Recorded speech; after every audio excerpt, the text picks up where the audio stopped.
And now, live at 12. අයිබෝවන් එක්වන්න අදත් ඇත්ත දැනගන්න ලංකාවේ අංක එකේ සමබර තොරතුරු ප්‍රකාශය ලයිව් ඇට් 12 සමගින්. අද ලයිව් ඇට් 12 සමගින් ඔබ හමු වන මම නිමේෂ් විජේසූරිය. මම තිලිනි පෙරේරා. අදත් මුලින්ම සිරස්තල. කිතුල් සහ තල් ප්‍රධාන අපනයන භෝග අතරට එක් කිරීමට ජනාධිපතිගෙන් සැලැස්මක්. පාස්කු කොමිසමේ පොලිස් ඒකකගේ නිලධාරීන් හිටපු ජනපති මෛත්‍රීගේ නිවසට.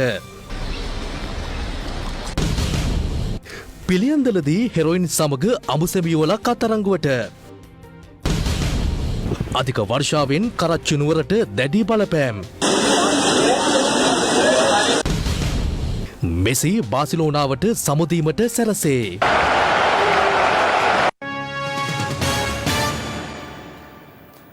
මේ වසරේ ඉදිරි කාල සීමාව සඳහා වූ අතුරු සම්මත ගිණුමක් හෙට පාර්ලිමේන්තුවට ඉදිරිපත් කිරීමට නියමිත වනවා. ඊට අදාළ විවාදය හෙට සහ අනිද්දා දෙදින තුල පැවැත්වෙනු ඇති. හෙට උදෑසන 9:30ට පාර්ලිමේන්තුව රැස්වීමට නියමිත වනවා.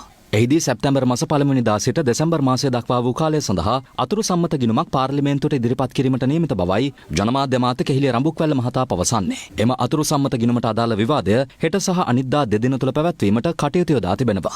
මේ අතර අභිනව පාර්ලිමේන්තුවට තේරීපත් වූ මන්ත්‍රීවරුන් සඳහා පැවැත්වෙන දෙදින වැඩමුළුව අදත් උදෑසන 9:30ට ආරම්භ වුණා. ඊයේ මේ වැඩමුළුවේ සමාරම්භක උත්සවය පැවැත්වුණේ අග්‍රාමාත්‍ය මහින්ද රාජපක්ෂ මහතාගේ ප්‍රධානත්වයෙන්. පාර්ලිමේන්තු කටයුතු මෙන්ම පාර්ලිමේන්තු සම්ප්‍රදායන් සහ පාර්ලිමේන්තු ක්‍රමය පිළිබඳව මෙහිදී මන්ත්‍රීවරුන් දැනුවත් කරනවා.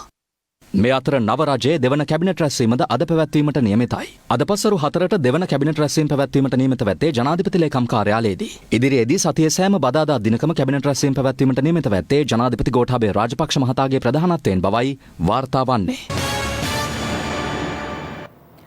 කිතුල් සහ තල් ප්‍රධාන අපනයන භෝග අතරට එක්කර විදේශ විනිමය උත්පාදනයේ නව ප්‍රවේශයක් විවෘත කර ගැනීමට ඇති හැකියාව ජනාධිපති ගෝඨාභය රාජපක්ෂ මහතා පෙන්වා දී තිබෙනවා. ජනාධිපතිතුමා මේ බව පෙන්වා දී ඇත්තේ ඊයේ ජනාධිපති කාර්යාලයේ පැවති සාකච්ඡාවකදී. පොල් කිතුල් තල් සහ රබර් වගා ප්‍රවර්ධන සහ ආශ්‍රිත කර්මාන්ත බාණ්ඩ ආනයනය සහ අපනයනය විවිධාංගීකරණ රාජ්‍ය අමාත්‍යාංශයේ ඉදිරි වැඩපිළිවෙල පිළිබඳව සාකච්ඡාවක් ඊයේ ජනාධිපති කාර්යාලයේදී පැවැත්වුණේ ජනාධිපති ගෝඨාභය රාජපක්ෂ මහතාගේ ප්‍රධානත්වයෙන්. මේ සාකච්ඡාවට අමාත්‍ය රමේෂ් පතිරණ, රාජ්‍ය අමාත්‍ය ඉන්දික අනුරුද්ධ, ජනාධිපති ලේකම් පී.බී. ජයසුන්දර, ආර්ථික පුනර්ජීවනය පිළිබඳ ජනාධිපති කාර්යසාධක බලකායේ ප්‍රධානී බැසිල් රාජපක්ෂ මහතාද එක්ව සිටියා. මෙහිදී කිතුල් සහ තල් වගා ප්‍රවර්ධනයටත් ඒ ආශ්‍රිත බාධක ඉවත් කර නිෂ්පාදන ක්‍රියාවලිය දිරිගැන්වීමටත් කඩිනම් වැඩපිළිවෙලක් සැකසීමේ අවශ්‍යතාව ජනාධිපතිතුමා නිලධාරීන්ගේ අවධානයට යොමු කළා. කිතුල් සඳහා වෙනමම රාජ්‍ය ආයතනයක් පිහිටුවීමට සහ තල්ගස් කැපීම තහනම් කරමින් පනවා ඇති නීති දැඩිව ක්‍රියාත්මක කිරීමටද ජනාධිපතිතුමා මෙහිදී අදාළ නිලධාරීන්ට උපදෙස් ලබා දෙනු ලැබුවා. විශාල විදේශ විනිමයක් උපයා ගැනීමේ ශක්්‍යතාවයේ සහිත රාජ්‍ය අමාත්‍යාංශයක් ලෙස අමාත්‍යාංශයේ වැදගත්කම අවධාරණය කළ ජනාධිපතිතුමා කෙටි කාලයකදී ළඟා කරගත යුතු ඉලක්ක සැලසුම් කරන්නයි නිලධාරීන්ට උපදෙස් ලබා දී තිබුණා. දේශීයව වාර්ෂික පොල් නිෂ්පාදනය ගෙඩි බිලියන 3ක් බවත් ඉන් බිලියන 1.8ක් පරිභෝජනයට ගන්නා බවත් පැවසූ ජනාධිපතිතුමා වැඩි අපනයනයක් සඳහා වගාව ප්‍රවර්ධනය කිරීමේ අවශ්‍යතාව මතුව ඇති බවද මෙහිදී සඳහන් කළා. මේ සාකච්ඡාවට එක් වූ ආර්ථික පුනර්ජීවනය පිළිබඳ ජනාධිපති කාර්යසාධක බලකා ප්‍රධානී බැසිල් රාජපක්ෂ මහතා සඳහන් කළේ උතුරු සහ නැගෙනහිර පළාත ඇතුළුව හඳුනාගත් ඉඩම්වල කඩිනමින් පොල් වගාව ආරම්භන ලෙසයි. ඉඩම් පරිහරණ දෙපාර්තමේන්තුව විසින් හඳුනාගනු ලැබූ පුරන් කුමරුද වගාවට යොදාගෙන සැප්තැම්බර් මාසයේදී ගෙවතු මිලියන 2ක පොල් පැල මිලියන 4ක් වගා කිරීමට පියවර ගත යුතු බවද ඒ මහතා සඳහන් කළා.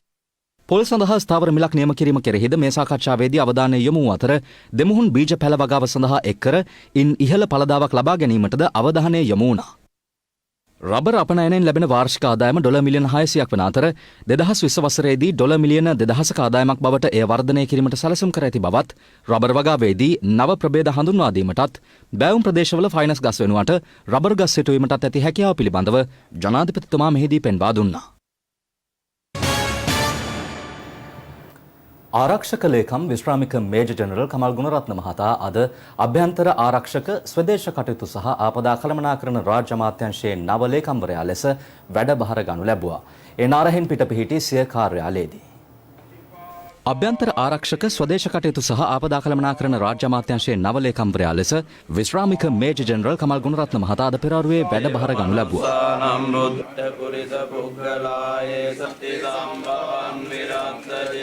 අද පෙරවරු 10ට නාරහෙන්පිට දිස්ත්‍රික් ලේකම් කාර්යාලයේ ගොඩනැගිල්ලේ පිහිටි සිය කාර්යාලයේදී ඔහු වැඩබාර ගන්නා අවස්ථාවට අමාත්‍ය චමල් රාජපක්ෂ මහතා ඇතුළු ත්‍රිවිධ හමුදාපතිවරුන්ද එක්ව සිටියා. අභ්‍යන්තර ආරක්ෂක ස්වදේශ කටයුතු සහ ආපදා කළමනාකරණ රාජ්‍ය අමාත්‍යාංශයේ ලේකම්වරයා වශයෙන්ද මම වැඩබාරගත්ත සුබ මොහොතින්. ඉතින් විශාල පරාසයක් තියෙන විශාල කාර්යභාරයක් තියෙන රාජ්‍ය අමාත්‍යාංශයක් මේක. කෙනෙකුට හිතෙන්න පුළුවන් මොකද ආරක්ෂක අමාත්‍යාංශ සමග සම්බන්ධ වෙන්නේ මේ අමාත්‍යාංශය කියලා. ඉතින් අපේ අතිගරු ජනාධිපතිතුමාගේ සෞභාග්‍යයේ දැක්මට අනුව විශාල වැඩ කටයුතු සම්භාරයක් අපිට ඉදිරියට කරන්න තියෙනවා. ඉතින් මෙතනදී රජය යටතේ පවතින ආයතන රාශියක් ඒකරාශී කරගෙන විශාල ගමනක් යාමට එතුමා බලාපොරොත්තු වෙනවා. ඉතින් අපි ආරක්ෂක අමාත්‍යාංශය ගත්තොත් ආරක්ෂක අමාත්‍යාංශය අපි බාරගත්තට පස්සේ විශාල දුරක් අපි ගිහිල්ලා තියෙනවා. ඉතින් අද මේ රටේ විශාල වශයෙන් ව්‍යාප්ත වෙලා තිබිච්ච ඒ සංවිධානාත්මක අපරාධ රැල්ල, ඒ වගේම මත්ද්‍රව්‍ය රැල්ල, ඒ වගේම කප්පම් ගැනිලි වැනි ඒ වගේම තවත් පාතාල සමාජිකයන්ගේ සහ නායකයන්ගේ ක්‍රියාකාරකම් බන්ධනාගාරය මෙවැනි විශාල වැරදි මාර්ගයකට යොමු වෙමින් තිබිච්ච සමාජය අපි කෙලින් කළා හරි මාර්ගයට යොමු කරගන්න පුළුවන්කම ලැබිලා තියෙනවා. මෙරට නිරෝධායන මධ්‍යස්ථානවලින් නිරෝධායන වී අද දිනිය වන විට 32816 දෙනෙක් සිය නිවෙස් බලා පිටත්ව ගොස් තිබෙනවා. නිරෝධායන මධ්‍යස්ථාන 65ක 7050 දෙනෙක් තවදුරටත් නිරෝධායන වෙමින් සිටින බවයි වාර්තා වන්නේ. මේ අතර අද දිනේත් දෝහා කටාරෙහි රැඳී සිටි ශ්‍රී ලාංකිකයින් පිරිසක් මෙරටට පැමිණියා. දෝහා කටාරෙහි රැඳී සිටි තවත් ශ්‍රී ලාංකිකයින් පිරිසක් රැගත් ගුවන් යානයක් අද උදෑසන 6:30ට මත්තල ජාත්‍යන්තර ගුවන් තොටුපොළට පැමිණියා. ශ්‍රී ලංකන් ගුවන් සේවයට අයත් UL 218 ගුවන් යානයෙන් කටාරෙහි රැඳී සිටි ශ්‍රී ලාංකිකයින් 273 දෙනෙකු මෙරටට පැමිණි බවයි අප මත්තල ගුවන් තොටුපොළ වාර්තාකරු පවසන්නේ. ඔවුන්ගේ PCR පරීක්ෂණ මත්තල ගුවන් තොටුපොළේම සිදු කර පසුව නිරෝධායන මධ්‍යස්ථාන කරා රැගෙන ගොස් තිබෙනවා. මේ අතර කටුනායක ගුවන් තොටුපොළෙන්ද විදෙස් රටවල රැඳී සිටි ශ්‍රී ලාංකිකයින් 426 දෙනෙකු දිවයින්ට පැමිණියා. එක්සත් අරාබි එමිරාජ්‍යයේ සිට ශ්‍රී ලාංකික ගුවන් මගින් 23 දෙනෙකුත් කටාර් රාජ්‍යයේ දෝහා සිට ශ්‍රී ලාංකිකයින් 17 දෙනෙකුත් ජර්මනියේ ෆ්‍රැන්ක්ෆර්ට් සිට ශ්‍රී ලාංකිකයින් 102 දෙනෙකුත් කටුනායක ගුවන් තොටුපොළින් අද අලුයම දිවයින්ට පැමිණියා. ඔවුන් සියලු දෙනා PCR පරීක්ෂණ වලට ලක් කිරීමෙන් අනතුරුව නිරෝධායන මධ්‍යස්ථාන කරා යොමු කර තිබෙනවා. මහරගම අපේක්ෂා රෝහලේ ඖෂධ හිඟයක් තියෙනවාද? මේ ප්‍රශ්නයට හරි උත්තරේ හොයාගෙන අපේ පත්තරේ කණ්ඩායම අද උදෑසන මහරගම අපේක්ෂා රෝහලට ගියා. මහරගම අපේක්ෂා රෝහල මොනතරම්නම් සේවයක් සැලසනවද රෝගී අපේම පිරිස් වලට? බෙහෙත් හිඟයක්, ඖෂධ හිඟයක් පිළිබඳ තියෙනවාද? සමහරලාට සමාජ මාධ්‍යවල එක ඒවා කතා වෙනවා. ඇත්තම තත්ත්වය දැන කියා ගන්නට ඒ අධ්‍යක්ෂකවරයා මුණ ගැහෙන්නට චන්දන පුස්වැල ගොස් සිටිනවා. අප මාස කිහිපයකට පස්සේ යලි අපේක්ෂා රෝහලට පැමිණියා. අපි ආවේ අපිට වාර්තා වුණා මේ පත්තරේ වැඩසටහනට ඖෂධ හිගයක් තියෙනවා. ඉතින් අපි මෙහෙම කතා කරාට පස්සේ අපේ වගකීම තමයි යුතුයකම තමයි වගකීම් යුතු මාධ්‍යයක් විදියට ඒ ගැන සොයා බලන එකට. ඒ සඳහා ඉතින් අපි මේ රෝහලට පැමිණියා. හැමදාම වගේම රෝහල අධ්‍යක්ෂතුමා වසන්ත දිසානායක මහතා වෛද්‍යතුමනි ඇත්තටම ආපු ප්‍රශ්නේ කෙලින්ම අහන්න. මේ රෝහලේ ඖෂධ හිගයක් තියෙනවද? නෑ, ඊටාම සතුටින් කියන්නේ අවුරුදු 20ක් මම මේ රෝහලේ හිටියා. මේ අවස්ථාවේ කිසිම ඖෂධ හිගයක් නෑ. ඖෂධ 3-4ක හිගයක් තියෙනවා. ඒවත් ගෙන්න ගන්නවා අපි. මම දැක්කා ඇතැම් වෙබ්සයිට් වල මාධ්‍ය වල මේ බෙහෙත් හිඟයි කියලා තියෙනවා.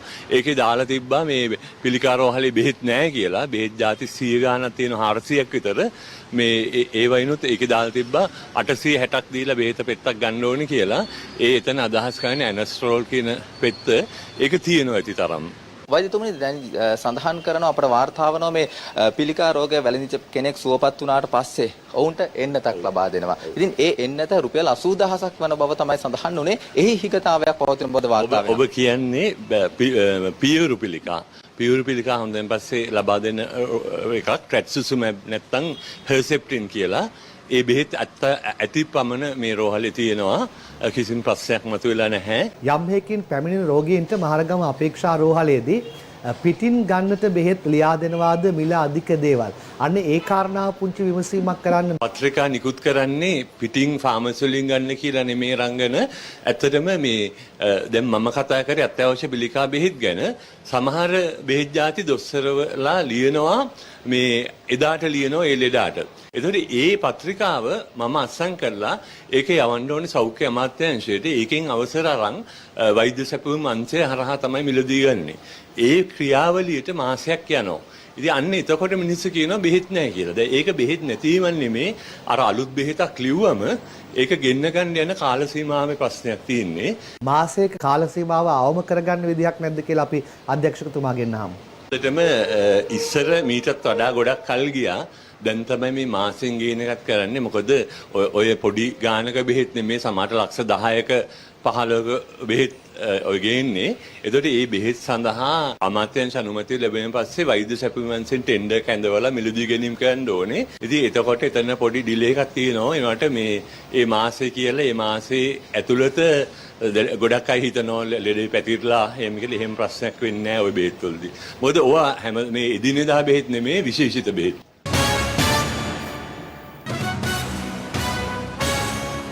This is Live at 12. දැන් තවත් දේශීය පුවතක්. මද්‍රව්‍ය ජාවාරමට සම්බන්ධ බව කියන මහර බන්ධනාගාරයේ නියාමකවරයෙකු ආරක්ෂකංශයේ නිලධාරියෙකු ඇතුළු සිව් දෙනෙකු අත්අඩංගුවටගෙන තිබෙනවා. ඊට අමතරව විදේශගතව සිට මද්‍රව්‍ය ජාවාරම මෙහෙවන බව කියන කෙසෙල්වත්ත දිනුක නැමැත්තාගේ ගෝලයෙකුද පමනුගම ප්‍රදේශයේදී අත්අඩංගුවට ගැනීමට පොලිසිය කටයුතු කළා. මේ අතර හෙරොයින් ජාවාරමේ නිරත වූ බව කියන අඹුසැමි යුවලක්ද පිළියන්දල ප්‍රදේශයේ නිවසක සිටියේදී අත්අඩංගුවටගෙන තිබෙනවා. එහිදී ඔවුන් සන්තකයේ තිබී හෙරොයින් ග්‍රෑම් 75ක්ද සොයා ගැනීමටයි මොරටුමුල්ල පොලිසියට හැකියාව ලැබුණේ. පොලිස් නිලධාරීන් අදාළ නිවස වටලන අවස්ථාවේදී ඔවුන් එම හෙරොයින් පැකට් කරමින් සිට තිබෙනවා. එහිදී ඔවුන් සන්තකයේ තිබේ හෙරොයින් වලට අමතරව ජාවාරමින් උපයාගත් බව කියන මුදල් වලට අමතරව ජංගම දුරකථන මෙන්ම මත්ද්‍රව්‍ය මැනීම සඳහා යොදා ගන්නා තරාදියක්ද පොලිස් භාරයට ගැනුණා. කාලක් තිස්සේ එම යුවල මත්ජාවාරමින් නිරතව ඇති බවටයි තොරතුරු ලැබී ඇත්තේ. පිළියන්දල සුවාරිපුල ප්‍රදේශයේ පිහිටි එම නිවස මාසිකව රුපියල් 27000ක බැගින් ගෙවීමේ කුලී පදනම මත ලබාගෙන තිබෙනවා. අත්අඩංගුවටගත් 43 හැවිරිදි කාන්තාව සහ 39 හැවිරිදි ඇගේ ස්වාමි පුරුෂයා මීට පෙරද මත්ජාවාරම සම්බන්ධයෙන් බන්ධනාගාර ගතව සිට ඇති බවයි පොලිසිය පැවසුවේ.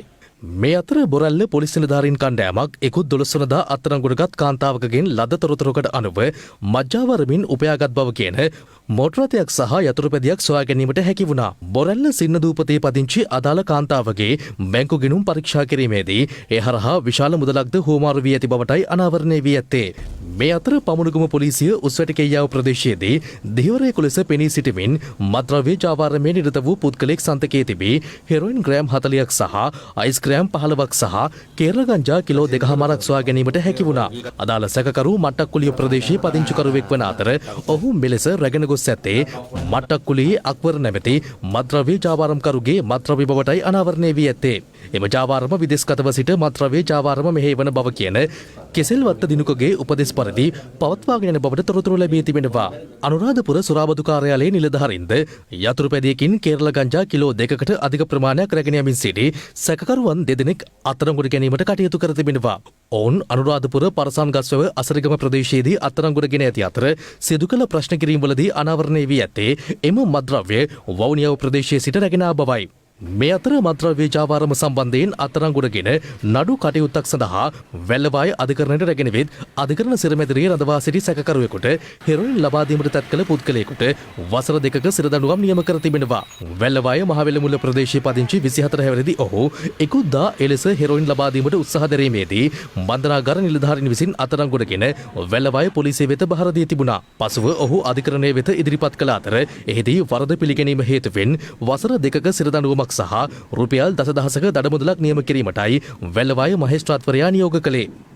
ගම්පහ පොලිසියට ලැබුණු තොරතුරකට අනුව කළ මෙහෙයුමකදී යතුරුපැදි සහ තිරෝධ රථ සොරකම් කිරීමේ නිරත වූ පුද්ගලයන් සිව් දෙනෙක් අත්අඩංගුවට ගැනීමට හැකි වුණා. එහිදී ඔවුන් සන්තකයේ තිබී සොරකම් කළ යතුරුපැදි 13ක් සහ ත්‍රිරෝද රථ 4ක්ද සේභාරයට ගැනීමටයි වැටලීම් කළ නිලධාරීන්ට හැකි වුණේ. ගම්පහ සහ අවට ප්‍රදේශවල යතුරුපැදි හෝ ත්‍රිරෝද රථ සොරකම් කර ඇතනම් ඒ පිළිබඳ විමසන ලෙසද ගම්පහ පොලිසිය ජනතාවගෙන් ඉල්ලා සිටිනවා. මේ අතර අම්බලන්ගොඩ මාදම්පාගම පැරට්හන්දිය ප්‍රදේශයේදී පසුගිය 22 වනදා පුද්ගලයෙකුට වෙඩි තබා ඝාතනය කිරීම සඳහා යොදාගත් මොර් රථය සහ එහි රියදුරු අත්අඩංගුවට ගැනීමට රත්ගම පොලිස් විශේෂ කාර්යබලකා කඳවුරේ නිලධාරීන් කටයුතු කර තිබෙනවා. වෙඩි තැබීමට පැමිණි පුද්ගලයන් මෙම රථයෙන් පැමිණෙන ආකාරය ආරක්ෂිත කැමරාවක මෙලෙස සටහන් වුණා. අදාළ මෝටර රථය අම්බලන්ගොඩ ප්‍රදේශයේ රථ වාහන කුලියට ලබා දෙන ස්ථානයකින් ගෙන ඇති බවටයි අනාවරණය වී ඇත්තේ.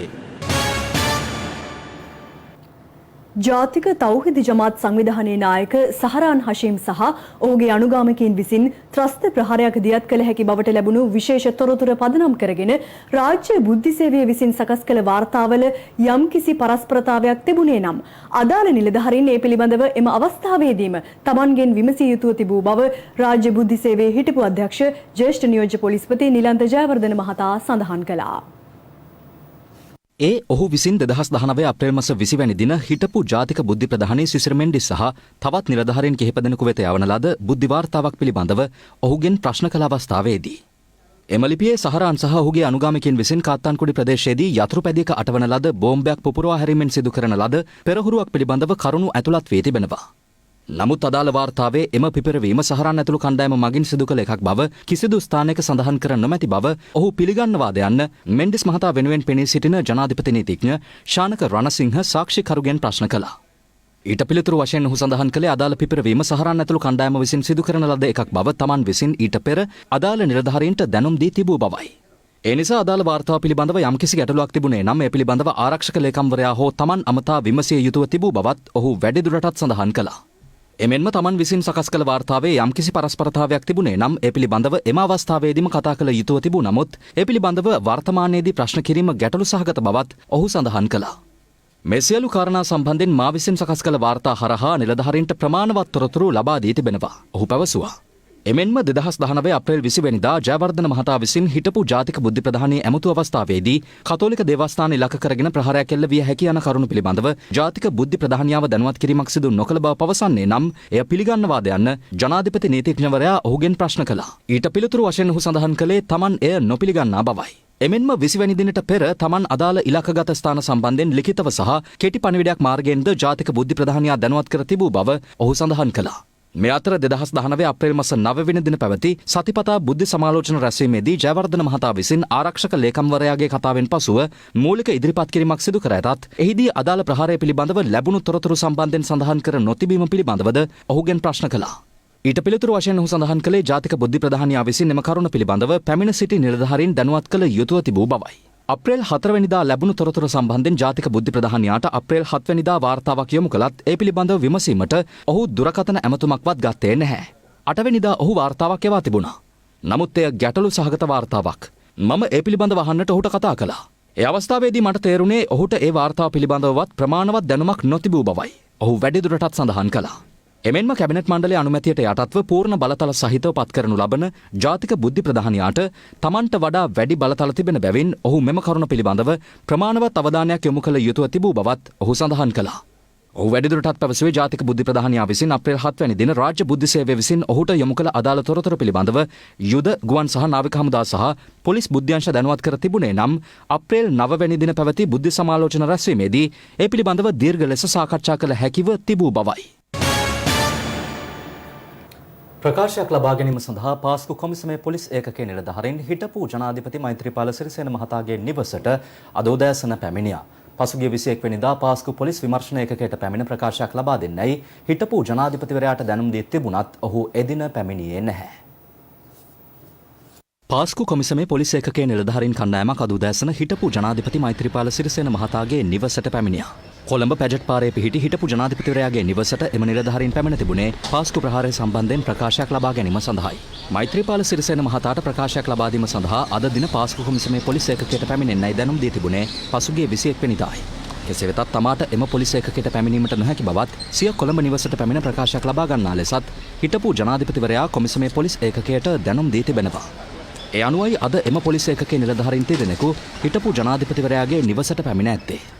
මේ අතර පසුගිය 17 වෙනිදා පාස්කු කොමිසමේ පොලිස් විමර්ශන ඒකකයට පැමිණ ප්‍රකාශයක් ලබා දෙන්නයි හිටපු අග්‍රාමාත්‍ය රනිල් වික්‍රමසිංහ මහතාටද දැනුම් දී තිබුණා.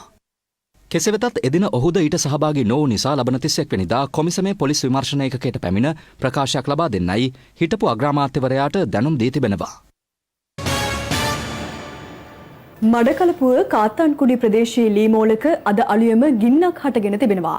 ගින්නෙන් ලීමෝලට දැඩි අලාභහනි සිදුව ඇති බවයි අප වාර්තාකරු පවසන්නේ. මෙලෙස අද අලුයම මේ ගින්න හටගෙන තිබුණේ කාත්තන්කුඩි ප්‍රදේශයේ ලීමෝලක් තුලයි. අද අලුයම 3:30ට පමණ හටගත් මෙම ගින්න සීග්‍රෙන් පැතිර යාමත් සමග එය පාලනය කිරීමට මඩකලපුව මහනගර සභාවේ ගිනි නිවීම ඒකකය කැඳවා තිබුණා.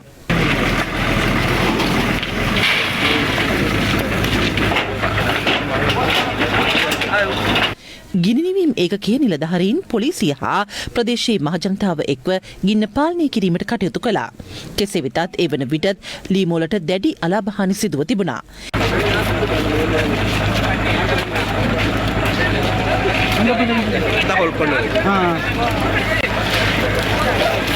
එහි හිමිකරු ප්‍රකාශ කළේ රුපියල් කෝටි 2ක පමණ අලාභයක් සිදුව ඇති බවයි. ගින්නට හසුව ලීමෝල තුළ සිටි එළුවන් 5 දෙනෙකු හා කුකුලන් 2 දෙනෙකු මියකුස් ඇති බවද අප වාර්තාකරු පවසනවා.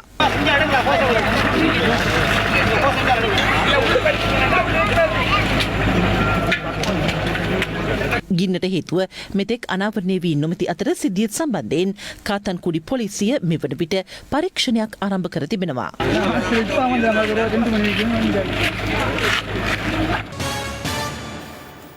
ඒ සමගින් live at 12 අදට අවසන්. යලි හමුවෙමු සවස 6:50ට. සුබ දවසක්.